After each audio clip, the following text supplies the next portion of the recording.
Hello everyone, as you know, I'm Draco, and in this video, this is part 2 of my D&D series where I'm just reading my books I wrote about all of our stuff that we did in Dungeons & Dragons D&D. So where we left off is I said, she seemed impressed that we had killed her monsters. And now I'm on to this next page. Okay, so time to start. And hello, you people. I am Auntie Agatha, she said in a scratchy voice. Are ye the ones sending those darklings to the other world? They've been stealing a village's livestock and materials, said Varys. She said that, in fact, she was the person sending them, but not for normal reasons. She's a hag, like a witch. She has been collecting something called realm keys. They are magical items that allow you to travel to other planes. But anyways, she said that she was sending darklings to places to retrieve them for her. But she was killing so many of her minions. But because we killed so many of her minions, she wants us to find them for her. She also said that she would pay us to do it. So, we were sent by Auntie Agatha. I always call her Anti-Agatha on accident, like she hates Agatha, but she's Anti-Agatha. Back to our world that we were in before. According to Auntie Agatha, a magical horseshoe in the village could be a realm key to some place. Next page. This village was the one that we were stopping the darklings from attacking. Turns out that time is different in the Feywild than here. So we were apparently gone for a year or two, even though we were only gone for a couple of days, because time shifts and stuff in different worlds and planes. Everyone in the village was surprised to see us after being gone so long. The darklings were gone, the town was flourishing, and Varys was detecting magic with a spell somewhere in town. It led us to a small farm. It had a big red barn, and a glowing horseshoe at the top of that barn. We decided to meet the person who owned the land and ask them for it. An old farmer came out of the barn and asked why we were here. Can we have that horseshoe on the top of the barn? Asked myself. Or asked me, whatever. I asked. He said that it was his grandfather's and that it'll cost us to get it. So I pulled out 50 golden coins, which was a lot at that time, from my bag and gave it to him. He gladly gave us the horseshoe and we went back to Auntie Agatha. She was very pleased with us. According to her, a magical pickaxe realm key was hidden somewhere in a plane of existence called Wildmount. It's a plane called Exandria on a continent called Wildmount. But before she sent us off to get it, she gave me a flame-tongued sword, Varys, a mace of disruption, a globe of light, and a bag of holding. So I got a flame-tongued longsword, which is basically a flaming sword. Varys got a mace of disruption, which is like a light mace type thing. It kills undead. A globe of light, which follows us around and, spreads light so we can see. And a bag of holding is an infinite bag that never ends. So you can have anything inside of it. She also gave us a magical bone realm key that would teleport us to Wildmount, or inside of the realm of Exandria, plane, whatever, or back to here. The weirdest thing, though, is that she used her sharp nails to cut out a square inch of flesh from each of our hands. This made us very suspicious of her. She showed us that if we twirled the bird If we twirled our burn in a certain pattern, if we twirled the bone in a certain pattern, it creates a portal. So we went through and appeared somewhere. Well, we don't know where, but it was somewhere, and we guessed that it was somewhere. It was cold, like filled with snowstorms in every place. It was blurry enough that we couldn't see more than 50 feet. We rode on Beaky and Krieg's back. Recap: Beaky is the giant owlbear, and Krieg is an ogre. Until we found a cave. It was full of icy stalagmites and stalactites. We heard a scream from deeper in the cave. We ran into it and saw an injured man and some things attacking him. They were like big worms with a 4-way split mouth and sharp teeth. We killed them very easily, but something worse lurked in the cave. A young white dragon. It breathed a cone of frosted ice at us and almost killed us all. But Krieg shot an eldritch blast at it and exterminated it. Besides that, there was nothing in the cave. We helped the guy up and said, "How'd you get here?" He told us that he was from a magical agency. They are looking for magical artifacts from an ancient floating city that crashed down long ago. While he spoke, I tried to cast a spell. The spell was command, and it worked. He poofed in his armor, or he went to the bathroom in his pants, basically, immediately. Now I know the cave. Wait, let me see this. Now I know the cave ended. I'm confused. Wait a second. Now that I know I can cast the command. Something. I don't know. Once the snowstorm outside the cave ended, he left and brought us to a large town. He walked to a large building in this town and knocked on a door. We were looking Wait. I keep getting confused. We were in and saw a huge throne room. A powerful-looking wizard sat on the throne. "Who are these people?" said the guy on the throne. Next page. We told him of how we found that guy in the cave in the snowstorm, and of how we were doing stuff for Auntie Agatha. He said that he was thankful for us saving his archaeologist. He also said that a bunch of strange halfling criminals escaped their cell and are now somewhere out in the tundra. If we capture them, they will pay us for them. So, we journeyed through the snow until we could see a small mine in the distance. We were journeying there when a couple of wolves, winter wolves, and yetis attacked us. We fought as the yetis' frozen glare turned us into ice cubed people. Eventually, though, we made it to the broken down entrance of a mine.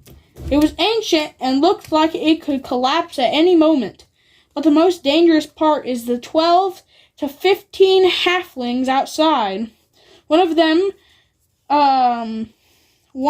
had a large gun, which is very weird, and the one next to them had a cloak and could cast magic. We snuck up on them, but I'm really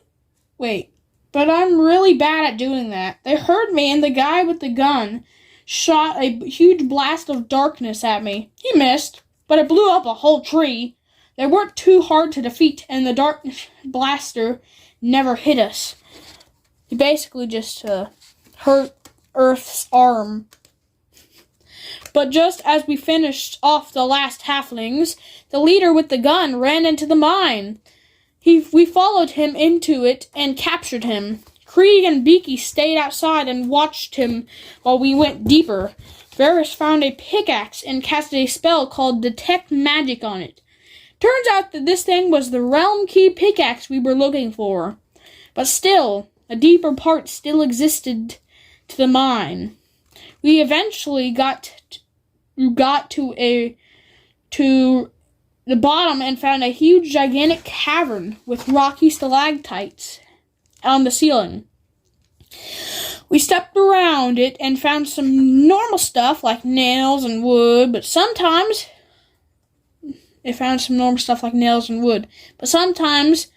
something happened while I was walking around. 3 slimy tentacles grabbed me from the ceiling. Then a giant stalactite attached to those tentacles fell from the ceiling and onto the floor. Its middle section opened up and to reveal a large eye and a mouth of sharp teeth. A roper. I broke free from its grip, but it kept grappling other people. Zorval almost died from its mouth of teeth. We slayed it, and all of us left the cave alive. We walked back through the snow and found a strange purple crystal on the ground. Just as we looked at it and picked it up, a large rumbling came from the forests around us. Some trees collapsed, and a giant zombie walked out. It was a zombified frost giant. It didn't notice us until I tripped on a rock and fell out of my hiding spot and onto its feet. It had a huge battle axe made of humans and skulls. It tried to crush me with it, but I dodged and slashed it with my new flame-tongued sword. Everyone else came and fought it. We found out that my sword of fire killed it because only fire can finish off a zombie. We journeyed back to the town and turned in the halfling bandit and magic gem. They gave us a lot of gold. The guy on the throne said, "If you were able to defeat a roper and a band of bandits, that sounds funny, and an undead frost giant, then you should be able to eliminate that hag. You know, most hags can be evil and do dastardly things." So, we used the bone to teleport out of Wildmount and, Exandria, and back into the Feywild with Anti-Agatha's house nearby. We decided to keep that mysterious gun from the hobbits. We also decided that we would kill Auntie Agatha today. We went up to her door. It opened. "Ah, it's you. You took long enough. Now, do you have my realm key?" said Auntie Agatha. See, I told you I would do that. Varys told her to wait a second. Then he looked in his bag, pretending to look in it. A eldritch blast came out of Krieg's hand and hit Auntie Agatha, making her snarl in pain. I said Auntie Agatha. Auntie Agatha, making her snarl in pain. "What are you doing?" said Auntie Agatha See, I just did it. Auntie Agatha in a loud voice. We also ran at her, slashing and bashing her while we casted spells at us. Or she casted spells at us. Suddenly, a large rustle came from the trees around I told you I would do that. Auntie Agatha's house. Then a huge ogre ran at us, attacking us and protecting her. But still, Auntie Agatha was slain, and the ogre was all that's left. I casted command on it and made it, go and have a duty. Droby cut a hole in its back, and the ogre just kept going to the bathroom. Its literal guts fell out. Out its back. Once we finished all of them off, we buried them in the ground and searched the house. We found a large book on a desk. It said Plains. Inside was just a bunch of talk about other realms. But there was also a strange picture on her desk. It had a list under it. Horseshoe from Faerun, crossed out. A pickaxe from Wildmount, not crossed off yet. And gargoyle wings from somewhere. And there was also a bird cage from some other place. And more random stuff above it. More random stuff. Above it was a strange picture, presumably of those things all combined together. It looked like a giant realm key, like a horseshoe on top of a pickaxe with gargoyle wings on it, and then something weird, like a bird cage on it. This tree also had a very strange property. This tree? Oh, yeah, this tree also had a very strange property, Anti-Agatha's house. It was twice the size of itself on the outside than on the outside. It was twice the size of itself on the outside on the inside. It also had one large room in the middle. Each side of the walls had a door to another room. One thing mysterious was a large locked trapdoor under their desk. Me and Jerobi used our strength and broke the lock. Inside was a small staircase into a basement. We could see nothing inside of the room until Varys threw the globe of light down there. There was 4 doors lining the walls. One was normal, one was locked, another was locked, and one was locked and burning hot.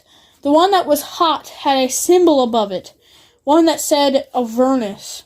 Avernus is a very evil place filled with devils and demons and whatever and worse. It's basically like a really, really bad place. We weren't able to open the hot door, but the others did open. The unlocked one had some gold, gems, and 2 wands. It was basically a large safe.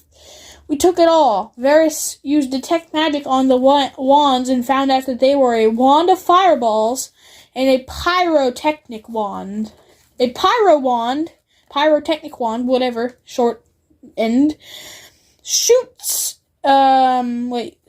sparkling lights out, and the wand of fireball summons up to 7 fireballs in a day. A really powerful spell that almost every wizard has. In the next room was a strange black portal. I stuck my head through it and saw a wasteland full of dark skies, dead soil, and empty nothingness. Varys told me that I probably shouldn't go in there ever. Like, literally ever. It's also called the Shadowfell. Basically the opposite of the fun Feywild. It's like the Death Wild or something. It's a portal to the Shadow... Yeah, I just read that. Besides, basically the opposite of the Feywild, and bad stuff is in there. And in the door, and in the final room, with the most heavily locked door, it was a huge room. There were large crystals lining the area around the walls. We could barely see in them. But what we saw was insane. Multiple of the gems had us in them, like a naked Krieg, Varys, Alakir, Zorval, and Jerobi were inside them. Like, what? This was crazy. We're inside. Like, what? This was crazy. Well, until Varys kinda explained it to us. Okay. It's probably the spell clone. Clone can be cast if you have a cubic inch of someone's flesh. It takes a lot of money and time, but it allows you to make a copy of someone's body. And if they die while a copy of them is existent, then their soul will go into that copy and they will be alive again. Well, just without their stuff. The point is, Auntie Agatha probably did this so that if we died while getting her realm keys, we would be reborn and can continue helping her. So basically, we'll be alive still if we die. After this, we basically had nothing to do in the Feywild. So, we teleported back to Wildmount and continued our journey. And then Chapter 4 is Adventure in Wildmount, and I will read that next time. But anyways, if you like these videos, please subscribe and hit that notification bell to help me know my newest videos come out. But anyways, goodbye. I'll see you next time. Have a good day.